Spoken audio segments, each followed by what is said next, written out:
Hello, everybody. Welcome back to You've Been Josh with Josh. I am your host, Josh. Back at it again with another podcast episode. Appreciate you guys listening every week. I really do appreciate it. I've been getting a lot of feedback on the podcast as of late, and it's very exciting to hear everybody's input and how they're feeling about it, how you guys are feeling about the guests. As you can tell from the title, we have a guest in today. I'm very excited to bring him in.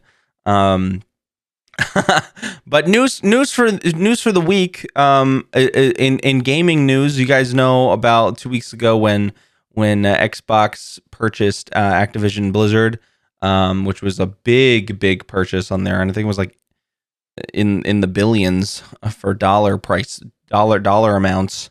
Pretty big one. They're getting Spyro and Crash and Overwatch and a bunch of other games. And just yesterday, PlayStation bought Bungie, which is a big purchase as well. Especially because Bungie made earlier Halo games. They made those games, which is a Microsoft exclusive. So it was just kind of a weird thing. Thankfully, they're not gonna change Destiny as from being a cross-platform game, so you can still play it on like Xbox and whatnot. But that's the smart thing to do. They'll make money. Something that I've never understood about that whole aspect. It's just such a weird concept to think about. Is if a company like PlayStation owns a multi-platform game that can be played on their rival's console. When someone purchases something on that game from an Xbox, inadvertently they're paying PlayStation, which is just it's like one of those subtle flex moves that PlayStation can do. You know, it's just it seems it's like the Spider-Man meme where I feel like PlayStation, Xbox are constantly just standing at each other, looking, kind of just pointing at each other. They're not doing anything. They're just constantly knowing that they're there. And like, even though they're getting bigger and they're doing things, they're just constantly at the same level. You know, there'll always be that feud between Xbox and PlayStation gamers. Even though there's no, like, the whole console wars thing, there no need to be. I joke about it. I'm definitely more of a PlayStation person myself. But it's just it's one of those things that's always made me laugh. But also that concept is just so weird to me. You know, it's like it's like if McDonald's bought Burger King's the burgers that Burger King uses. So every single time that Burger King makes a purchase of their meat, they're actually paying McDonald's to buy the burgers that they're the kings of. That's basically the same concept. You know what I'm saying? It's just a weird thing to think about, you know. Yeah, it's so odd. It's so odd to me. And you know that there's so many like different companies that do that and whatnot, that like buy certain things for profit and also like own multiple different things. Like what is it? Coke. The Coke company owns like so many different things. So many things. Same with Walmart, you know, like those multi-billion-dollar companies have so many things. Microsoft, Amazon, you know, all those big companies, they have so many different things that they own and that they work with. But speaking of work and jobs and experiences, I'm going to be welcoming in my guest, Sindrag. He's a mod on my channel and in the Discord. He's the RuneScape man, the myth, the legend with no RNG. And I like to call him Southern Comfort because he's got that nice twang in his voice. But Sindrag, how you doing, man? You really gonna bring up my RNG? Of course, I have to. If anybody doesn't know what RNG means, it's like the random number generator. It's just basically a random. It's your odds. If in a game, if you roll. You pick up something. There's a chance of something dropping, and it's based on a random number generator that's built within the code. His RNG just sucks ass. Like it's just one of those things where he never gets the drops he wants. That's basically what that means. It's so bad. It's so bad. For some reason, certain games I have a lot of. I'm always lucky when it comes to that kind of stuff in games, except for when I actually need it. Like if I don't know what the item's about, I'll get it. But then if I actually want something, I'll never get it. That's just how it is. When you need it most, it's Yes. never there for you. It's never there for me. I'd take your odds over mine, though. Mine sucks both ways. It's So fair. yeah. Oh my god! But Cedric, thank you so much for coming on. I appreciate you very, very much. Not only as my mod, but as a friend, and also as a guest for being on the podcast, man. I know that you listen to them quite frequently, so I appreciate you. Yeah, man, I'm super pumped to be here, honestly. Hell yeah.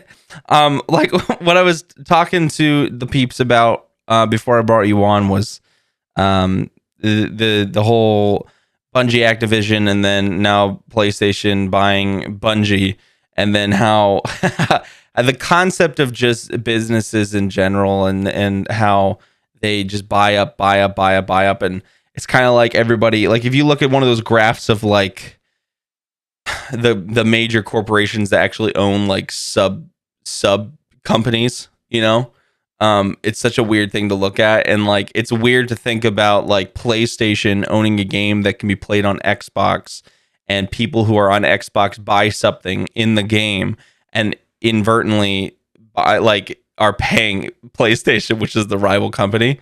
And I was comparing it. I actually this came to me. I thought this was kind of funny. It's like McDonald's buying a farm that makes the beef for Burger King's burgers. And so whenever Burger King buys the meat to make their burgers they're the kings of, they're paying McDonald's. You know what I'm saying? That's basically that's it's such a weird concept, like everything's there's always like a bigger company, and I feel like PlayStation and Xbox have been constantly, even because you and I joke, because you've been on Xbox for a while, I've been on PlayStation, and it's just because that's what we grew up on it, and it's probably just because that's what we had at the time, or that's what piqued our interest at the time, like that's the only reason I play PlayStation, and I like the way the trophies are. But if I grew up on Xbox, I would have been an Xbox person, But I just feel like those two companies it's like the Spider-Man meme where they're just pointing at each other and they're just never changing. It's constantly there. Even if they grow, they're still at the same height and they're still pointing at each other. It's just a mirror, because this is exactly they're like, oh, you're gonna buy Activision, we're gonna buy Bungie. It's just one of those things. I just find it funny, man. But no, it's crazy. Sorry. Well, I was just gonna say it's crazy. That's how companies grow. Mm-hmm. They either grow from creating a new product and expanding their customer base, or they acquire. Yeah. That's like the two main ways. And there's only so many more products you can come out with that hasn't already been done by another company. Exactly. So why not just buy that company? Yeah. You buy that company, you don't have to make the product, it's already made. Right. You get all the revenue from it. And it normally comes with make Destiny. And you can buy Destiny. Exactly. And also, like, normally when you buy a company, especially for like the bigger ones, it comes with the storage facilities and also the factories for it, so you don't have to do that either. It's already done. It's not like you're just buying the patent for a specific product and then making it in your own factories and storing it in your own warehouses. It comes with all of that included. You're buying an entire company rather than just a product. But no, speaking on that same front, the topic for this week's podcast, because it's been kind of prevalent on streams and then just in life in general, especially with all these big money moves that corporations are making. I wanted to talk about just like work and past job experiences, and I know that you and I have had some similar jobs in the past, and you're a big business boy, and I thought it'd be kind of fun to talk about just like some business sides of things, and especially like how games, especially video games, have become kind of like a drug. It's like a beer at the end of the day.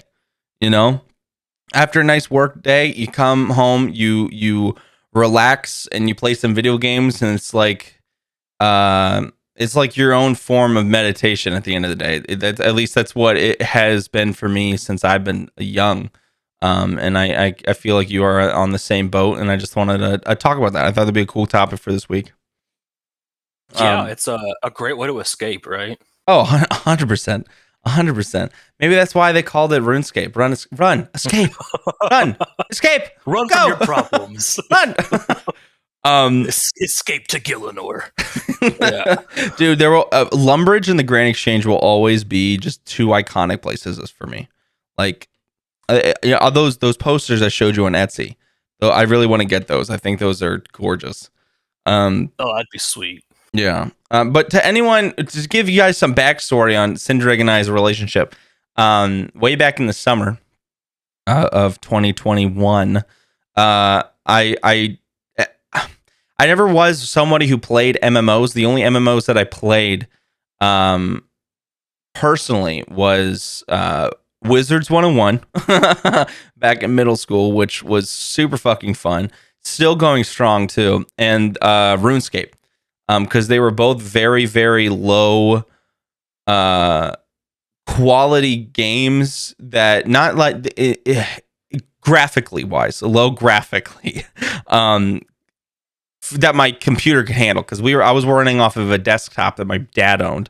I didn't have the processing power to do like World of Warcraft with like shit tons of people in it, you know. I loved RuneScape, and I loved Wizards 101, so I was like, ooh, I haven't played those games in fucking forever. And I remember when I first started streaming, I started playing Wizards 101 a little bit, and it was a lot of fun. And I was like, I want to try RuneScape again. And so I downloaded old school RuneScape, saw how many people were still playing it, and was just baffled by it. And a Twitch streamer, Mighty, OSRS Mighty on Twitch, he raided in out of the blue randomly, and his community helped me out, and I joined their clan, and I met Sindreg through him, who's a mod over on his channel as well, and in the clan as well, and they expanded my horizons with old school RuneScape, and that's how we met, and we came pretty close and started playing RuneScape a lot together, and now he's a mod in my channel, and we play RuneScape on my stream every once in a while, and it's a good time, and it's very laid back, and it's a very grindy game, but it's one of those games that you can play, and you don't really have to focus on the game, but there's still a lot to do in the game, so you can do two things at once, and it's really nice, and that's how Sindrig and I met. So that both of us have a close connection to RuneScape. Him a little bit more because he's been playing it a lot longer, but yeah, RuneScape is holds a special place in our hearts, I would say, right? Absolutely. That's crazy to think that a game that we both played, maybe not for you 20 years ago, but for me 20 years ago has led to this point, It's crazy. So and they've added so much too. I'm really glad that they brought back they reverted back to, like, it was 2007 version? The 2007 version. Yeah, 2007 version. Yeah, and instead of going to the RuneScape 3 and getting rid of the old one, and because they've been adding new content to the old school RuneScape, which is awesome. I thought it was just the base game and that's it. When I started playing it again and I saw how much they had added, I was just like, oh my god. I was like, holy shit. It's crazy. And it's all the players. The players get to vote on it. Yeah. It's amazing. Great concept. I hope that they add more skills. It'd be kind of cool if they added more skills. Kind of like, how like with Apex they add more characters after a long time. It'd be kind of cool if they add like is it 3 skills across when you look at the skill thing? Yeah. It'd be cool if they added like 2 and just had another row at the bottom. And it'll be like, because a lot of people, I know there's a lot of people who have almost gotten to 99 across the board, if they haven't already. And so it'd be really cool to have them add 2 more skills that could be, it's not anything like too heavy, but like at least something that would add another, at least another two things that they can add to just grind out. I mean, just to add something else, you know, because they keep adding more missions and more raids and stuff like that, which is cool. And it'd be, I guess it would be kind of hard with like the different missions and whatnot. I'm just thinking like how quests help with leveling so quickly. But it could be something that could do with like your house, because you have construction, but it could be something within your house. I don't know. Yeah, I mean, those new skills technically already exist, in RuneScape 3. I mean, they have like divination, Oh, you're right. dungeoneering, summoning. You're right, yeah. There's a bunch of other skills out there. I think that I don't quote me, but I think that they've polled adding a new skill before, and it was possibly dungeoneering, and it was turned down by the player base. Gotcha. Because it's just creeping too far into the RuneScape 3 territory, which old school RuneScape players pretty well across the board fucking hate. That's fair. I can respect that. That's fair. I feel like I'll have more of a an opinion on it once I get higher up. Once I start doing more dungeons, more raids and bosses and stuff like that, because I haven't really done too much besides leveling. But I'm excited to start getting into that, especially because we've been leveling it so much lately. I'm excited. Right. But Sindreg, tell me about yourself. Talk about like when you were younger, what kind of jobs did you start having when you were a kid, and what led you to where you are now? Wow. A lot has led me to where I am now. That's for sure. Yeah, as a kid, like everyone always has these weird dreams of being certain things. And like, I just wanted to be like a chef or a firefighter, like as a kid, but my first job was at Pizza Hut at 16. My best friend and my other best friend and their friend and just an entire group of friends, they all worked at Pizza Hut. And they got me a job there, and I worked at Pizza Hut while I was in high school, Yeah. And I also went to tech school at the same time. So, damn, good for you. My high school, yeah. As a junior and senior at my high school, you were given the option to go to tech school for half the day. So I took that, definitely. And I went into construction technology at tech school. So, once I graduated high school, I actually got a job for a contractor building houses, doing remodeling, carpentry, drywall, painting, all of it. Just learned a lot. And I can't remember exactly the reason why I left, but I ended up leaving there and I went back to Pizza Hut. I was like, I had a good time at Pizza Hut. They respected me, and I knew that I had growth potential there. So I went back to Pizza Hut, became a shift manager, worked my way up, and eventually was running my own Pizza Hut. It was one of the buffet ones too. Oh, so good! You get to eat pizza all day. There's not that many like that anymore. No. To be fair, I haven't been to a Pizza Hut in a really long time, but. No, I mean they're all Delcos now. Delivery carryouts. That's what they all are now. The buffet dine-in restaurants definitely died down quite a bit, but I was running mine and absolutely loved it. My store was doing phenomenal, but there was something else out there for me, and I went to sell cars.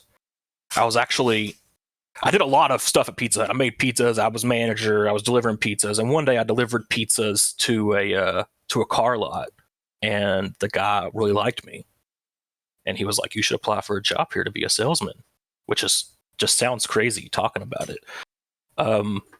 And I was like, okay, selling cars. I mean, I'd never been in that realm before. I never dealt with car salesmen. I didn't really understand that industry at all. But I was like, sales, I could make big money. That's what he was telling me anyways. Yeah. So I was like, yeah, I'll give that a try. So I put in my application and they brought me on as a salesman. It's Champion. Champion owns Champion Rio, Champion Ford, and they owned 2 championships, which were the used car lots. Mhm. And that's where I worked at, was Championship. And it didn't take too long for me to realize that was not a good job for me. No one likes the used car salesman. Not a very trustworthy person in many people's eyes, and that's not who I wanted to be viewed as. Yeah. You know. So I left there, and with my sales experience, with my management experience, I went to Payless Shoe Source. The shoe stores in the malls. And I was the general manager at a Payless for about a year, and they ended up going under. So left there and started working at U.S. Bank Home Mortgage, which is where my wife worked at the time. That was her first job, and she had been there for like 5 or 6 years. And I was like, I mean, she enjoys it. Maybe I'll enjoy it. So I went there, did data entry for loan modifications. So people that were in foreclosure and doing refinancing and stuff like that, I processed all the changes within their loan. And then U.S. Bank automated that department. Damn.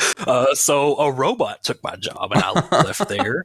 And at the time, we were living in an old rural town. It's called Whitesville, Kentucky. It's like a population of 1,200 people. And we had a beautiful house, giant 4-bedroom house, detached garage, pool in the backyard, trampoline. I mean, it was like everything. And we got that. We had been living there for about 3 years, and we realized, I don't really know if I want to just sit here and work at a bank 9 to 5 Monday through Friday and live in a house and not have any money to enjoy myself, because all my money's going to bills, and we're miserable, and we never get to see our pets. And we made a crazy decision to leave our beautiful 4-bedroom home in Whitesville, Kentucky, and live in a Sprinter van. So a Sprinter van's like it's like the biggest thing on the road besides a school bus, and we converted it into a tiny home and started. Yeah. I installed like solar panels on top. We ran off solar. We had a composting toilet. I mean, it was a pretty awesome little van. We had a full size bed in it. I had my little TV hung up on the wall. I played my Xbox in it.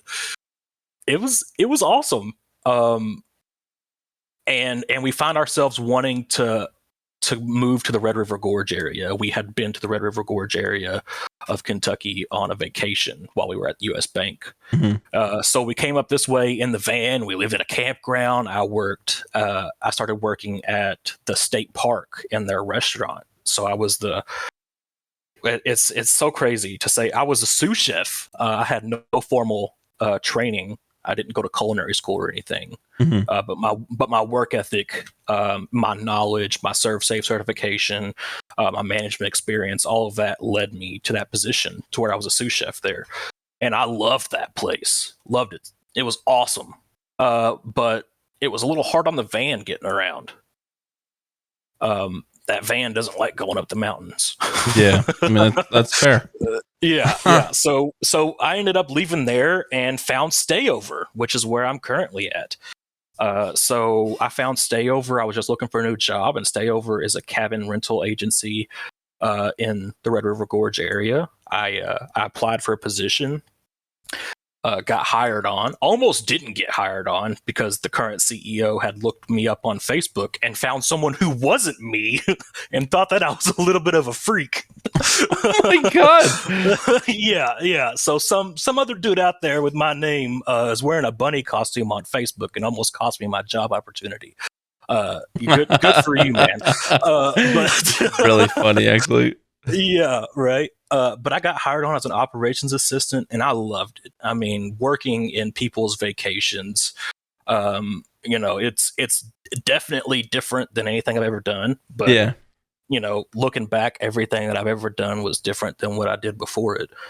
But yeah, I mean, I worked my way up at Stayover, and now I'm part owner of it, running Yeah. the company, and I love it. It's great.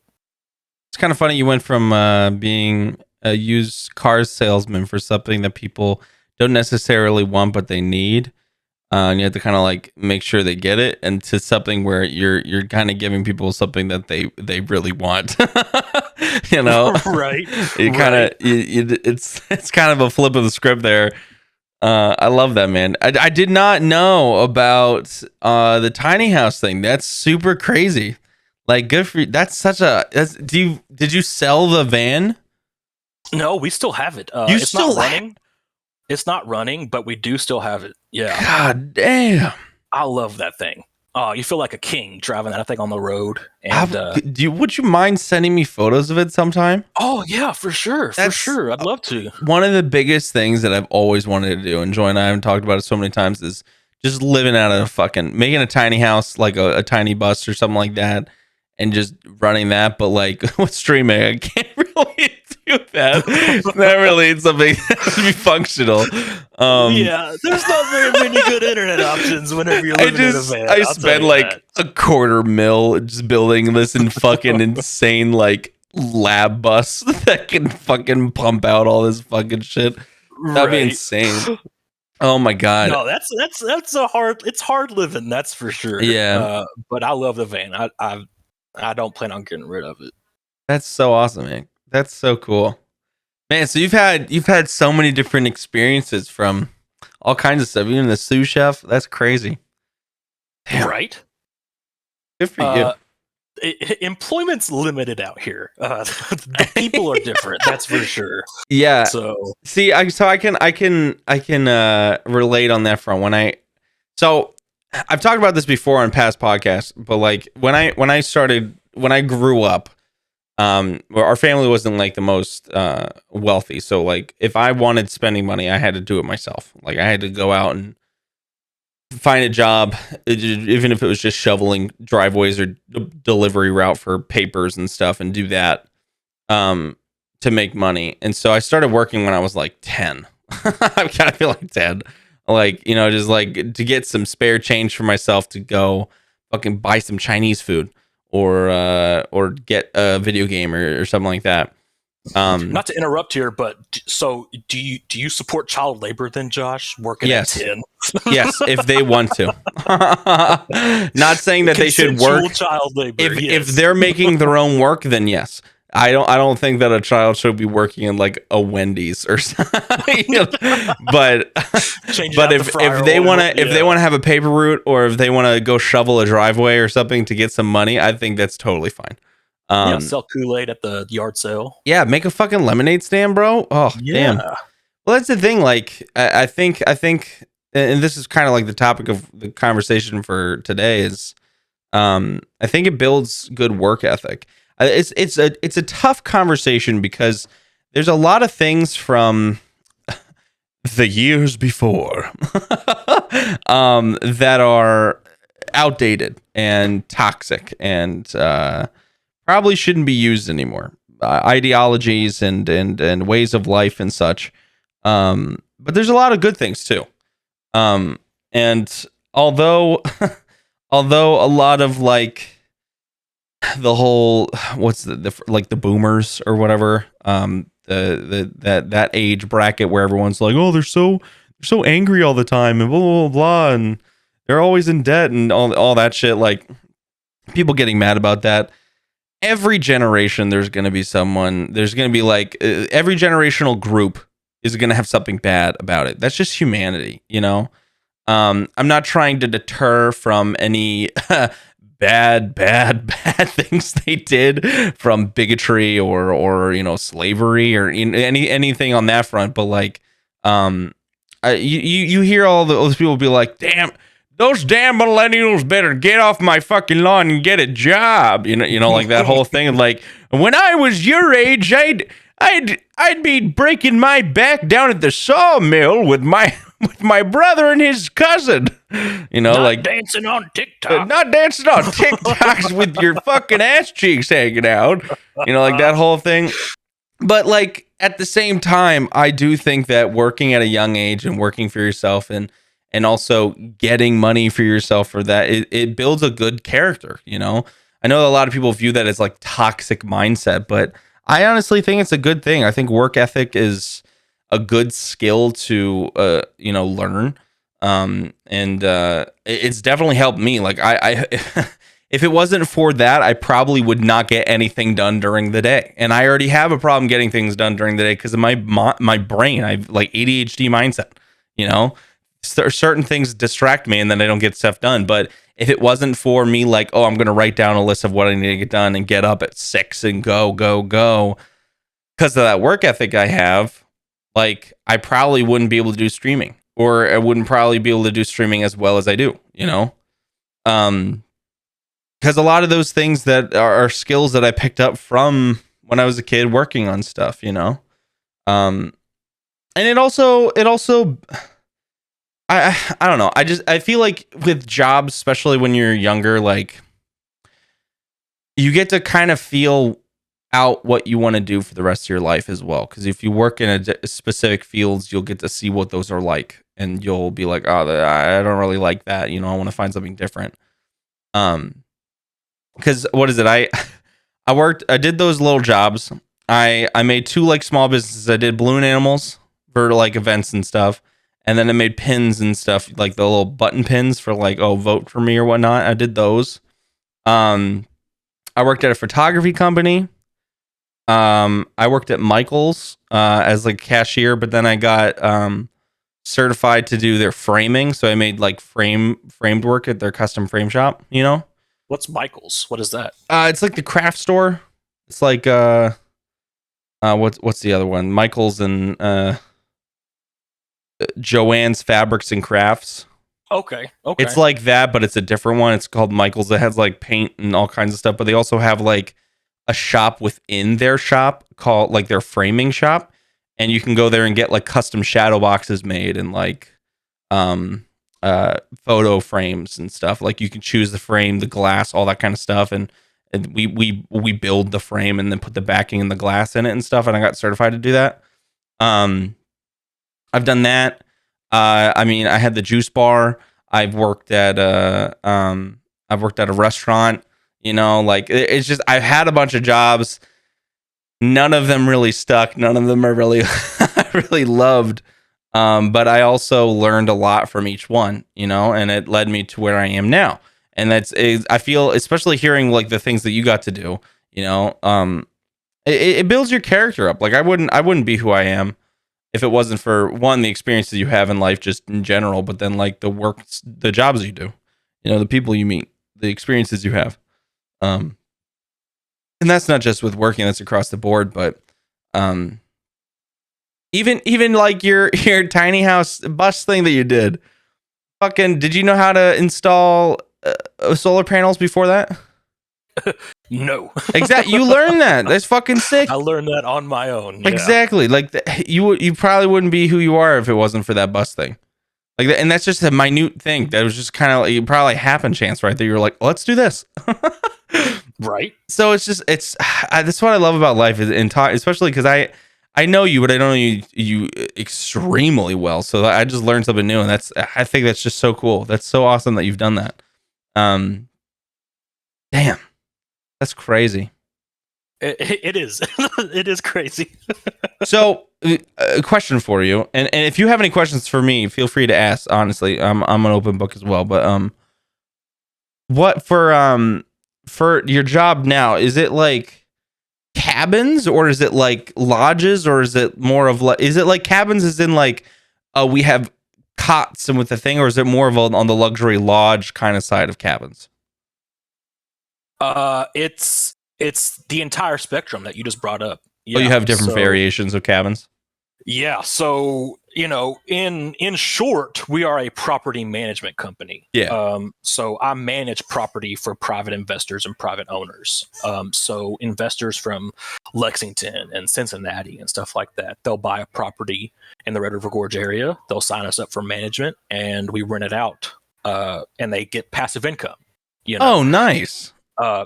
amazing setup. I'd love to Yeah. become an investor and do it myself. But we have cabins, cottages. I'm working on onboarding a tent camping site for tent camping. We have RV sites for plugging up your campers and RVs. Dude, throw your tiny house over on a lot and stuff like Right. that. That's It actually doesn't run, so why yeah, not use that's it? it'd be kind of people love that shit. They'd be like a tiny house bus. I want to stay there a night. You know what I'm That's actually a saying? really good idea, Dude, Josh. Yeah. 100% do that. If you already have it, it's got the solar panels on there, you know? Right. I should talk to my wife about that. That's Because I people would pay stay for those there. experiences. Oh yeah, I would love. Like you Yes. got me so excited when you talked about that. I watch TV shows on that shit. I love it. Yeah, I mean, and, you've got your own water. You just pump it with your foot. Exactly. You've got a refrigerator, a bed, All the a grill, necessities. a flat top. We have a flat top runs off propane that we cooked on and There stuff. you- Yeah, dude, that's actually a perfect. really good idea, Josh. I might, Dude, and then I you can might get look into that. 100% just to spice things up. This is just an idea I'm throwing out. You don't have to do this. I'm just throwing it out there because I'm my brain's going. It'd be sick to have like an artist come over and just paint the whole bus with like trees and shit, like to make it look like really artsy. Because people eat that shit up, dude. Yes, that Just- would be awesome. Just It's to make white. it's like a piece of hippie shit. bus, you know, like you just paint, you'll become a huge mural, very artsy, outdoorsy, like, you know, and you can have it a name, you can name it something and put the big name on the side. And dude, you could spruce that thing up and make it look all fancy. Oh my It's got a God. name. It's already got a name. What's the name? We named it Nicholas. Why? Is there a reason? So Josh, this is why I hate Pennsylvania so much. It's because of the van. Wait, did you drive through with the van? No. Okay, so I was about to We say, of made the course you had a decision. fucking bat. yeah. No. Okay, so Oh my God. we made the decision. We were like, it's time. We're moving out of this fucking house. We're not going to be these normal people that work 9 to 5 at a bank and all of their money's wasted on their house. Well, let's move into a van. Let's Yeah. do this. And it took a little bit for us to agree on it, but we finally started the search. And we were looking around for the biggest Sprinter van that you could find, with decent mileage. It had some requirements that I wanted in it. I wanted to have a dual axle so it could carry a lot of weight, and it wouldn't bounce around as much. I also wanted it to be diesel for longevity. And we finally found one in Philadelphia. Yeah. So this is a hilarious story too. So we're like, well, that's the one. Let's do it. So called him up, made a deal with him over the phone. I'm like, I'm coming to get that. I'm driving from Kentucky, and we set off on the 13-hour journey in our little 2-door Honda Accord. And like 4 a.m, we're passing through Ohio, and there's a car facing me in my lane on the freeway, on the parkway. I can see the headlights in my lane, a parkway's a double lane on each side, traffic going either way. So like I'm slowing down, and all of a sudden cops are everywhere. And it was like Grand Theft Auto, no lie. And at 3 o'clock in the morning, cops everywhere, a car coming my way into oncoming traffic, and they're hitting each other with their cars. The cops are trying to get this guy to stop. Oh my God. It was insane. Like it feels like a dream because I was so tired. Yeah. We went to bed at 8. We woke up at 2. We left. We were on the road for a couple hours, and all that happened. But long story short, that's why we went to Pennsylvania, was to get the van. And when we got it, it was a work van.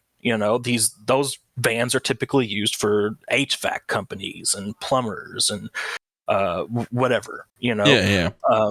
And when we bought it, it had a giant metal cage-like door that was like separating the front from the back. So like you kind of felt like you were in the cab instead of the entire open van, Yeah. And it just had all this metal shelving and shit in it, from where the HVAC company owned it. And we were like, we should name we should name this Nicholas after Nicolas Cage because I love it. because it's like a cage inside. You if you're gonna do the paint thing, you gotta do the what's it called? You gotta put that face that's like iconic for Nick Cage with his eyes open. He's doing that weird smile on the back. You need to have it on the back. So everyone can see while you're driving. Oh my god. That's so great, dude. I love that. I love that so much. Hell yeah. But yeah, that's a great idea, dude. I might talk to my wife about getting a little plot of land and just setting the van up out here, making some passive income off of it. That's exciting, dude. Like those things excite me. One of the jobs that I always kind of wanted to do because of just like my experience with life and stuff and everything is just being like a business advisor, as in the sense of like you or like what are those things like consultation where not even like in the sense of like, oh, I come on and I tell you what to do. Is I come on and I just workshop ideas with you. I think that'd be so much fun. I think those kind of discussions are super cool, and I like coming up with new ideas to like expedite people's businesses and do those things. I think those are super fun. Same with stream stuff. Like I get in conversation with people about just my channel, their channel, and we just talk about things. Like Crimson and I do it all the time. I get excited. And I'm like, ooh, this would be a really cool idea. You should try this. And like, I just love that kind of stuff. I love that. But no, dude, that's fucking nutty. I love that so much. I in my mind, when you always talk about like the cabin rental thing, I was thinking that like you were like your company was the owner of all these cabins, and it was like a place you go to and you could rent the cabins. But that makes more sense of it being like your property management, and you rent them out. Like you are a rental service for these cabins, but you're not the owners. You just run it for you, like the property managers. And that's pretty awesome. I love that. Right. Damn, that's so crazy. And we're pretty cheap too, Josh. Just gonna throw a plug in there, Hey, dude, I that's the thing. You get a plug in the about. I'll fucking throw the your website on there. Oh, that'd be awesome. If you guys need fucking a vacation, go check out the lodges. Go check them out. Get a cabin for yourself and just chillax. It's about to be summer. Go. I'm sure there's fishing around that area and some fucking nice woods and shit. Go relax. Amazing hiking opportunities in our area. Oh, it's and so the beautiful. falls are gonna be shortly after that. You can get some fucking fires going and roast some marshmallows and shit. Oof. This was not a paid advertisement. No, it's not. I'm not. This isn't an ad. I'm not getting paid. What is it? That's freaking cool though. Seriously though, congrats. That's awesome. That sounds like a really fun job. And you're a very hospitable man. Gotta say, you're a very good host and leader, I would say, because like especially with like the mod duties and especially in the clan for RuneScape, you have an aura about you, like very welcoming but like is authoritative the right word? Authoritative? Sure. Am I making that up? I don't fucking no idea. No, that's a real word. Is it? Okay, cool. Yeah. Like like you're someone that people feel comfortable coming to talk to, but they know that like you're not gonna take shit. And that's a hard balance to maintain. It really is. It is. Because like you wanna have fun, you wanna mess around with people and like have a good time. But also, are people going to step over that line where it's like, hey, you need to fucking calm down? They're like, hey, where's that fun guy that I was talking about? It's like, no, like you have to understand, and that's a hard thing for streamers as well. Cause like you want to mess around, you want to have a good time. But then if someone starts acting up or they start feeling too comfortable, like it's a really hard balance. And I think you do a good job with that. At least from what I've viewed thus far in our us knowing each other. Thanks, man. I really appreciate that. No, I appreciate you, and I appreciate you being my mod and helping with things, and especially in the clan and stuff. It's been a good 6 months of being in the old school RuneScape community. and knowing you. So what? Talk to me a little bit about your video game history. Like what got you into video games? How long have you been playing? What kind of games did you grow up playing and you enjoy? Like, talk to me about that. Dude, I have played video games for as long as I can remember. I guess that's not saying much considering how bad my memory is. But in all honesty, I've been playing games for as long as I've been able to play games. Yeah. My mom was a gamer. So my mom grew up with the NES, the classic Nintendo Entertainment System with Love Mario that. and stuff, you know. And we were never a very well-off family. We were very poor. Actually, whenever I was about 10 years old, my mom had a brain aneurysm. Jesus. And she had brain surgery. So we were a single parent family. It was just her. And we lived off of her disability checks every month, you know. So we weren't always out getting the newest, latest, and greatest in video games, but we always played Donkey Kong and Mario and stuff like that on her classic systems that she had. And my first system was actually a PlayStation 2. The first system that I ever got, I got it from a Christmas wish. I'm not sure if you know what that is. You might know what that is. Other people might not know what that is. But basically, people in the community like nominate certain families to receive Christmas gifts. It's for lower income families who, you know, aren't able to afford Christmas for their kids. Yeah. You know, and I got a freaking PS2. That's for dope, dude. Christmas wish one year, dude. And it was amazing. Rad. Yeah, it was amazing, you know. So, you know, Mario, Donkey Kong, got the PS2, played like Need for Speed, Underground, I think it was. Yeah. Jack and Daxter was a huge for me. I mean, I played Jack and Daxter 1 through 3 and beat those like 50 times over, probably. Just absolutely loved them. Harry Potter. I remember. Oh, dude. Yes, Harry Potter and the Chamber of Secrets was a new game that came out that I got with the PS2. Yeah. For Christmas, but I didn't get a memory card, and we couldn't afford a memory card, so I left Harry Potter Chamber of Secrets running 24/7 on my PS2 while I was trying to beat it for like weeks. Oh my god! I cannot believe it didn't explode. That's crazy. You're right. And and then I found RuneScape when I was like 10 or 11. And we had dial-up internet, dude. It was back in the day. Dude, in the day when the internet talked to you. Dude, I remember growing up, my parents had the fucking those really old phones, the ones that you can do like you put your finger in, slide it to one side, let it go. Rotaries? Yeah, the rotary phones. Dude, that I would intend, like, we had an electric phone that we used as well, like downstairs, but upstairs they had the rotary phone. So that way if there was an emergency, it would wake you up. Like, cause you know, like back at that time, if something happened, someone would call you, you know, because you didn't have cell phones. They'd call you, and so that thing would be like so fucking loud. There's a fucking bell at the top, and I would always choose to call people on that phone because one, the earpieces were like your fucking headphones you got now, like they're massive, and so it goes like over your ear and you can hear, but then at the same time you can just do like the whole finger thing. It was just so satisfying though.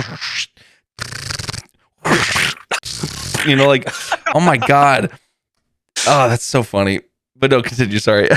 No, you're good, dude. I always wished I had one of those rotary phones. We actually had a pretty nice phone. It was like a cordless, you know, wireless phone. But I always wanted one of those little rotary phones to play with. You know, it's just the classic. Oh, dude, they're so cool. Dude, back in the day when the internet talked to you, if I unplugged the phone and I plugged it into the computer and someone tried to make a call and it was just like yeah, no, I know what you're saying. Yeah. kids these days are like, okay, go take your medicine. Yeah. Oh my god. Found RuneScape, and I thought it was RunEscape whenever I first played it. But yeah, played that. I've played that for 20 years now, and ever since then, like you were saying, you kind of worked for your own money. I had a lemonade stand at yard sales. I actually worked on a railroad when I was 14. Shit. With my best friend. His grandfather owned a railroad like renovation company, and we would change out like railroad ties, like the big pieces of wood under them and stuff. And I made some really good money with that, and saved up and bought an Xbox 360. Oh my god, played Xbox 360 so much, and that's why I'm an Xbox guy now. All my friends got the Xbox. That's where I'm comfortable. Yeah. But dude, I've played everything. Yeah.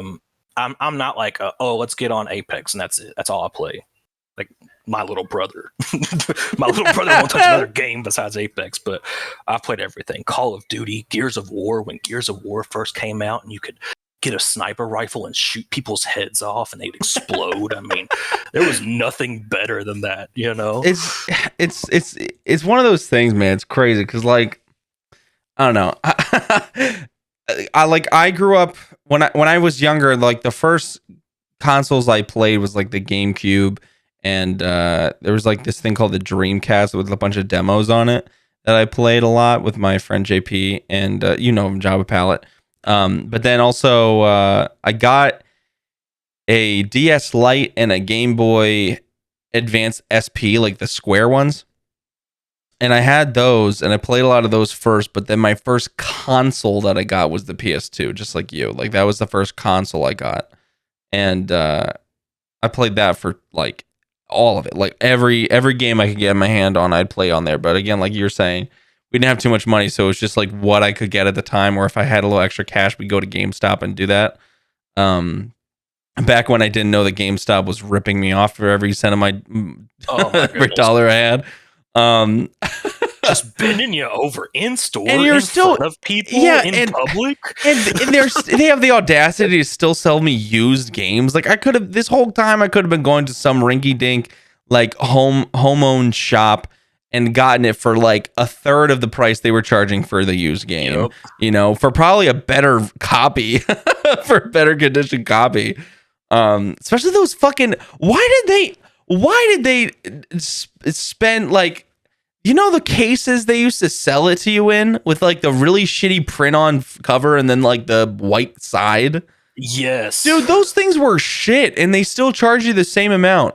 Who fucking wants that? Right? Like, you think about collectors now, like collectors now who like collect the cases of the game and have them displayed on the wall. That is disrespectful. That like this for fucking disrespectful, dude. Oh my god, it's really so funny. It really was. They should have lowered the price on those. Like, you're not getting the actual game display image that was already on the case. You're not getting like the fold outs from inside, the maps or whatever that might be inside the game case and stuff, and they're still charging the same price. Oh, love GameStop. Yeah, definitely love GameStop. Sarcasm. Yeah. So you were talking about the Game Boy SP. I had a Game Boy SP as well. Actually, I still have one to this day. I have a Game Boy SP. Dude, I really want to get one again. They were fucking good. So good with the backlit fucking. They had the LED. It was like one of the first ones they've had. And it was just of the century type shit. That was new wheel. Because the Game Boy Advance, you would have to get that fucking light to play it in the car, Or like like you have to have that light so that way you could fucking see at nighttime. And so did you have a Game Boy Advance or my friend had one. We used to play on it. I didn't have one myself. And then I got the Game Boy Advance SP, and like, dude, the amount of nights I would stay up till like 2 a.m., which 2 a.m. for like an 8-9-year-old is like super late, And yes. I would stay up just playing Pokemon with that light shining in my face under the covers. I would wake up with bloodshot eyes, dude. the whole like bring, like the whole like that sound, dude. Oh, you want me to? Here, I'm gonna look it up because I have my I have my sound on, so people will be able to hear it. You can keep talking. What kind of games do you play on the Game Boy? Pokemon. End of story. Yeah. End of story. Pokemon. So I had the Game Boy Color, and I have no idea how I got it and when I got it, but I played it as a kid before I even got the PS2, and that is hands down the reason why I have to wear glasses today. I know for a fact. I never had money to buy the light, like I'm in the dark in the car and like using street lights that were passing by to try to see the screen on my Game Boy so I can play it, Game Boy 3 inches from my face just to see what was going on the screen. But For real? Pokemon all day. Gold, silver, crystal, Pokemon blue, yellow, red. And then whenever Ruby and Emerald and Sapphire came out, dude, Emerald was my shit. Emerald is what okay, so like I played some of the older ones, like Fire Red and Leaf Green. Those are the two that I like remember the most. But then the one that I like was I was playing those late nights was Emerald. Emerald was my favorite because one, green, I love green, but then it was the combination of like Ruby and Sapphire together, Yes. And so I played the shit out of that. I had Sapphire as well, but Emerald was my go-to. Also, are you ready to, well, I don't know if you'll be able to hear this, but I'm gonna play the sound. Okay. There's nothing like that. Classic. I mean, it fills your soul. It's so good. I hope everyone listening got a little ounce of nostalgia there. Oh my god! Food whenever you can listen to that fucking noise, I know, dude. Like, come on, so warm inside. Dude. It's a wonderful thing. It's a wonderful thing. It really is. Yeah, no, I played the shit out of the Game Boy, and then PS2 came around, and I was like Force Unleashed, Star Wars: The Force Unleashed, ATV Off-Road Fury. I used to play tag with that. Did you ever play tag in ATV Off-Road Fury? I can't remember. Okay, so to anyone who has ever played those games, because it was for any of them, I think I had the third one. There's like a mode that's like free roam, and there's all on the maps, and you can just drive around, and you can have multiplayer mode like local. So like my dad or my sister or someone, JP, would play with me, and you could just drive around together on the ATVs. But if you run into someone, they'll go flying off their ATV. Like, you cause a crash. And the beautiful part about it is we'd play tag. So we would hide, and then you would have to find them, and then you would race them. And if you hit them, they become it, and then you had to like run after them. It was just a little game we played in like the open world area. But the funniest fucky part about that game is if you go to the edge of the map, there's a certain section that as soon as you hit that wall of where the map ends, you bounce back. You fucking launches your ass. It was such a funny thing. Yes. I don't know why they chose to do that. Maybe it was just for the lulz, but like, oh my god, dude, it was the funniest fucking thing. Holy shit. We've came a long way with games. We really have. People don't stop to like, I went back and I replayed Star Wars: The Force Unleashed, which at the time for me on PS2, or maybe it was on the PS3. I don't remember which one version I played. I think it was on the PS2. No, yeah, it was on the PS2. Was like such a step up from all the games I had played prior. Cutting edge. Yeah, because you could pick up something with your analog stick and move it around. Like, you felt like you had the Force. You could choke someone and chuck their body. Like, that was the coolest fucking thing you could do. And I recently replayed that game, like the PS3 version, and that game is shit. That game is utter fucking trash. And I'm like, how did I love this? And like, it's just one of those things. It's such a weird thing to think about, because at the time we're like, this is the best. And some games have aged really well. I think it's more of the pixelated type games, because that's kind of still more of like a vibe. But my god, it's so good. The games that tried to look realistic back in the day compared to now, those are the ones that I feel like are hard to play. I was just talking with my wife about this because they introduced Saints Row as backwards compatible for Xbox now, and I was like, "Oh, Saints Row's the shit! I'm gonna buy Saints Row. It's $2." And I pulled it up and I looked at the trailer and I was like, wow, I do not remember it looking this bad. Yeah, no, it's crazy. Yeah. It's crazy, especially because like we have such high, memories of it. Like we were like, that was such a great game, and then you go back to it. For me personally, I don't want to go back to certain games because I know that it'll ruin it. You know, that memory of how perfect it was. You know, luckily with like Thai, they remastered it, so now it looks even better. So like, it's one of those things where it's like I can play the remastered version, and I can still keep that memory in my brain. But dude, it's so crazy. Thankful for remasterings. Thankful for those. They need to do that more. They really do. Yes. And they have been doing it a lot more recently, and I'm really happy about that. But there's a lot of games that I can think about that were so freaking popular that if they remastered it, I would play the shit out of them. You know? Like some of like the older Spider-Man games, like the Tobey Maguire ones. Those were really good. Do you remember the old open world Hulk game? Do you remember that? Yes, you could jump so far. You could destroy an entire skyscraper. Yes, with a guy on the ground. Like it would let you kill anybody.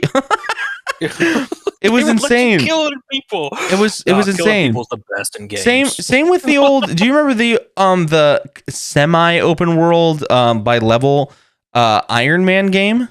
When that first Iron Man movie came out, they had like played. It was you could fly, you could shoot lasers.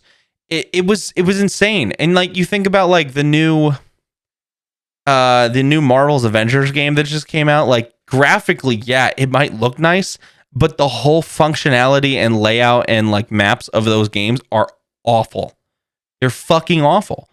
And like, yeah, back in the day, the graphics weren't that great, but like it still moved pretty fucking well. And also you could go like basically anywhere. You want to shoot up into the sky 400 feet and look down at everybody, you could do that. You know, if you want to climb an entire building and skyscraper and then like power slam it down and crush all the way through the fucking skyscraper as Hulk, you could do that. You know, it's just one of those things where it's so crazy that back then they were able to do that. And now with the graphics and the capabilities that our consoles have, they don't, you know, it's insane. It's one of those things where that's why this new Pokemon game, because the new, Legends of Arceus, Arceus is, I think it's Arceus or something like that. It's someone said it's like Toys R Us, so like Arceus or something like that. Okay. Or Arceus. That game is open world Pokemon. That it would, like you and I, we grew up on Pokemon. Pokemon is forever embedded in our like the theme song. The other day, you and I had a piece. we were singing the Pokemon theme song on loop for fucking ever because it's so good. It slaps. My wife messaged me and says, "Who are you singing the Pokemon theme song to right now?" Sindrake and I were in a VC just going, "Pokemon, gotta catch them all. It's you and me." So good. But that's the thing. It has such a huge fan base that they have big shoes to fill. And this is the first open world 3D Pokemon game that they have made. And they chose to do it only on the Switch. And in my eyes, even though the graphics that they did is like a style, the textures and also the substance within the world is so bare. It's so bare.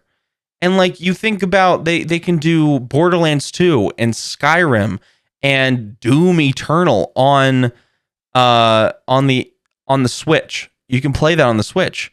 Those games are not actually more graphically advanced and also have more substance as you walk around in those games, and they're able to run fine. So what is the excuse? You know what I'm saying? You're a multi-million-dollar company, a company that has been supported for years. You know, you hype this game up like that's my viewpoint on it. Like I would 100% play it if I had a Switch, 100%. But I was expecting a lot more, given the fact that the game is huge. You're doing an open world game. I wanted like how the video game, the TV show was, where you walk around, you see a pond, there's like 3 different types of Pokemon with their families just floating around, hanging out, you know? If So you're, cute. you know, like it was there, it was a world. That was the entire world. They were thriving. The Pokemon are around, living around. And even though this one's set back in like a different time, back in the older times, the Pokemon would have been more lively, you know? It seems like there's, oh, I see 3 Pokemon in the distance. just 3. Just All 3. the other ones must be underground. You know, There's like 500 in this patch of grass normally, but okay. yeah, like that makes sense. That's cool. It's one of those things I was just like, I was expecting so much more. We think that we're going to continue growth in all areas, right? Not and backtrack. That was exactly, and that was a huge letdown for Battlefield 42. Yeah, I mean, one of the most iconic things with Battlefield was destructible environments. Mm-hmm. You know, and well, like you think can't about destroy anything in Battlefield. Yeah, just you think about the Hulk game that I was just talking about. Yeah, graphically everything looked basically the same, but you could pick up, destroy, smack anything you wanted. It was a giant sandbox, basically. That's what it was. So, you know, like that's how this one feels. It feels like a giant copy paste where they just have the random events, which are the Pokemon, are all RNG within the thing. You don't ever know what you're going to find, but they're going to be something, you know? That's not a game to me. That's just like, that's a mobile game that they've put onto a console, a handheld console. You know what I'm saying? Yeah. And especially with such a big company and it being Pokemon, bro, there's over 1,000 listed Pokemon now and it's ever growing. You're telling me you're going to put 3 in front of me that I could possibly catch and have to run around forever on a low texture, poly-esque fucking background forever to find Pokemon that I want? No, give me a shit ton of options and have them be scared of me and run away when I get close to me. That feels more like an accurate depiction of Pokemon are, you know? Like, and if that you can't do that on the Switch, do it on the Wii. You know, Wii is still around. It's a bigger console. You know, not to mention graphically. You think of like the Mario 64 and stuff, or the whatever the new Mario Super World or whatever the new Mario game is. That game 3D. It's like a 2D platformer but 3D, and it looks absolutely stunning. You know, graphically it might not have too much to process because it's not open world, but like. Again, I'm going back to the fact that you can play fucking Skyrim and Borderlands 2. Doom Eternal. That game is so fast paced and like constantly generating new creatures coming at you in waves, you know? It's just it doesn't make sense to me. Everyone's like, "Oh, it's because of the console they can't do too much." I'm like, "Bullshit," because they've done so much more before. If it can do Skyrim, it can do so fucking much. Yeah, especially in my eyes, Doom Eternal is the bigger one because yeah, it's level based, but also the amount of enemies that come at you in swarm that you could do finishers on and blow off different arm pieces and stuff. Like, yeah, they have to generate that, and the code has to keep up with that. Like, I just feel like, yeah, it just doesn't make sense for the Switch not to be able to handle more. It's just, it's like they put the work in, but then we're like, well, we don't have to do too much because they're still going to buy it. It feels like a cash grab. Yeah. But anyway, that's my take on it. It's a hot take, just my opinion. People don't come after me, please. Don't at me. Don't at me. Actually, at me. Come at me. I want to have an argument online. Let's continue Twitter space just like how it normally is. Let's go. Oh, goddamn. And this goes right back into the whole conversation we were kind of having earlier about like work ethic with people expecting things to just happen. Like, yeah, Pokemon has the name, and so I feel like a lot of companies just expect I don't know, like people just they're just gonna buy it because it's like cash grab games and stuff like that, because they just expect people to buy it because of the name. And I feel like this is like a mindset a lot of people have with a lot of different things in life. That they're like, we talked about this on stream, but like something I hear a lot with streaming and stuff is like, oh, I can't wait to just have this like you have, or not even like I have. It's just like, oh, I just can't wait for this. Like they just expect it to happen and they're not really putting effort in. and you're like, well, that's not how life works. You know, because like I don't mean to be a boomer or anything, but like you do have to work for what you get. Like some people are lucky enough to have things get given to them, but like with things, other things in your life, you have to make sure you're putting in the work and the effort yourself, to have those things come to fruition. Because like you think about like indie developers, like how much time and money and shit they had to do personally for themselves to get one game out that they like, that's like 3 hours long of playability. It took like 3 years. Right? Because it's like a passion project for them, and it's normally one of the best games you'll play because it's thought out. They put their heart and soul into it, and like it's well constructed. And then you get these bigger games that like they pushed out in 6 months because they have the money, and they're like, we'll spend $100,000 on this, and we'll probably make $1 million. It's like, I don't know. There's like this. I feel like there's an expectation not only in bigger companies, but with just the average consumer in every different vocation that you could be being a participant in, especially like with streaming and content creation, because a lot of people do it. A lot of people do these things, and so they think it's easy to do so. And so they don't really put much effort in it. They just start and they expect it to just happen. And it's not the way it is.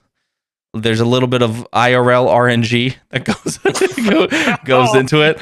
I want to make it, son of a dude. bitch. I want to make a T-shirt that says IRL RNG. I think that's so fucking funny, especially with how much I hate abbreviations like that. I think it'd be so fucking funny. It's a classic phrase, but you reap what you sow. Yeah. I mean, you've got to put the effort in. And exactly. That's why, for instance, I'd rather play Stardew Valley than play Battlefield 2042. You can see the effort that was put into Stardew Valley. Dude, I didn't realize how much shit was in that game. That's a single guy. Isn't that crazy? Whatever something ape. I mean, it's insane. You can just see that he put the work and effort into it, and he's now benefiting from that. And everyone who's rating and reviewing Battlefield 2042 is talking mad shit about it because they didn't put the work in. And you got to earn it. And there is a higher expectation for these bigger companies as well, because people know that they produce higher quality games. There's a reason they're called AAA titles. And so if you're giving us a game that is not worthy of one, graphics, but then story and content within, we're gonna fucking rip it apart. Like there's a difference between being toxic and being critical, because like how I feel about the new Pokemon game is because, one, I'm a huge fan. Like, yeah, I still support Pokemon. I'm not going to stop playing Pokemon games because they turned out one semi-bad game. It's still good. Like, the concept's there.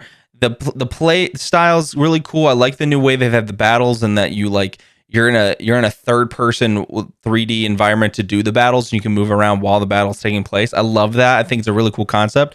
It's still a cool game. It's just there was things that I was hoping for, especially with how much they were beefing it up, that I was expecting, and that it is expectation versus reality. So it's, you set high hopes, you're going to get discouraged no matter what, because you're expecting more than anyone can ever give. And that's the same with personal as well. Like I'm guilty of it. I expect high quality shit coming from myself. And then when I don't live up to that, I'm like, fuck you, Josh. What the fuck? Fuck me. God damn it. But like, it's one of those things. But it makes sense. Yeah. It really makes sense. Again, we come to expect better from newer. right? Yeah, We don't expect to take steps backwards with newer things. and it's But funny. better isn't always best, or newer isn't always best. Oh no, exactly. And it's funny. Well, speaking of RuneScape, 2007 fucking low quality RuneScape, and we play it consistently because it's It was fun. the S tier. It's because it's fun. You know what I'm saying? Yes. There's a reason people still play 8-bit games from like people still play Snake and Asteroids and shit because it's good. You know, it's simplistic. We like it. Right. Exactly. And it's kind of funny that going back on what you said, it's kind of funny because we have expectations of what games should be. We're expecting something, just like people expect things to happen. We're doing the exact same thing we're saying don't do. But like that's the thing. Like it's a human function. People are going to expect things to happen. I know it's a little bit of a different expectation, but like people always just expect things because every life is a pattern and a routine. Yes, there are anomalies within life that happen that like crazy example but like cancer and like death and stuff like that. Things will happen that are just unexpected and you're like, whoa, what the fuck? But life is an ever flowing pattern where like you have your own routines. When you go to a restaurant, you ask them to make a burger. It's very unlikely they're going to make you a chicken sandwich. You know what I'm saying? Like it's, you have those random things that happen, but for the most part, you know what's going to happen in your life. You control a big portion of it, from your day to day. The things that you don't expect to happen are the things that really set us off. So when we expect a great game and we don't get a good game, we get confused. It's like throwing life topsy-turvy. That's where anger comes from. That's where confusion comes from, Of course, that's a very idealistic viewpoint, but you know what I'm saying? Like, it's the same thing. Same with like viewing jobs that way as well. You go into a job being like, oh, I really am looking forward to work for this company because they have all these different things and I really like shopping there. But then you work at it and you're like, this is the job. Fuck. You're like, shit. It's not the same as my shopping trips. It's not my same as shopping. Fuck. I might get a discount, but goddamn. Difference though. I think there's a big difference in expectations on what you should earn for your hard work and efforts versus expectations in consumerism, right? Oh, 100%. Whenever we hear new, we expect better. Yep. I expect the newest car to be better than the last model that they came out with, and it's really not the case. Yeah, exactly. But I feel like that's also due to the way culture. I hate it. Sounds so like cringe when I say that. Dude, culture just builds upon itself, and we just learn, and we thrive off the way that culture. Like that's culture. How I fucking hate that. Like, but that is the actual terminology for it. Culture, yes. The way humans act and the way things run because of humans. That's the way we've been conditioned. Like, especially with COVID, with us being inside, people expect things now, and we've gotten used to the ease of like, wow, technology has advanced so far that we can just put a thing on our phone and be like, hey, I need groceries, and they'll go pick it up for you. That's crazy. That's a crazy thing to think about, Oh, and like we've no, same dude. But like that's the thing. Like we've gotten so used to that. It's just gonna happen. It's so much easier just to let someone else do it. Even though it costs more money. That we've grown accustomed to that, and it's like that for I feel like almost all realms of life. Absolutely. It's just a crazy thing, dude. Crazy thing. I feel like we've talked about a shit ton of topics today, dude. I'm loving what we've talked about, and I appreciate you very, very much for coming on. Seriously, this has been a great convo. It's been a blast. I honestly, time just flew by. I know. Oh my! I was looking at the time. I was like, damn, we've been here for almost an hour and 20 minutes, and we've been talking. It's been fucking insane. Talking about what we've done in the past and things that we love to do. Yeah. Just it's bound to go quick. Yeah. But seriously, thank you so much for coming on. I'll give you a second to plug what you want to plug. This is your time. I always say plug yourself non-sexually. That's for later. But yeah, man, thanks for coming on. Tell us where to find you. Tell us what you got going on, Yeah, man, I really appreciate you bringing me on. It's always a blast hanging out with you and talking with you. I appreciate that. Likewise. I'm not a streamer right now, so you're not going to really find me on Twitch unless I'm in, your stream or Crims or Tugboats or Mighties, But I'm a busy guy. I'm doing a lot of things. You can find me at my work website, stayovernow.com. That's where we have all of our cabin rentals. And you can also find me on Spotify, yo. I'm currently still working on music as we speak. It's got some freaking bangers. Hoping to drop a new album in the next couple of months. So freaking bangers. This guy's multi-talented.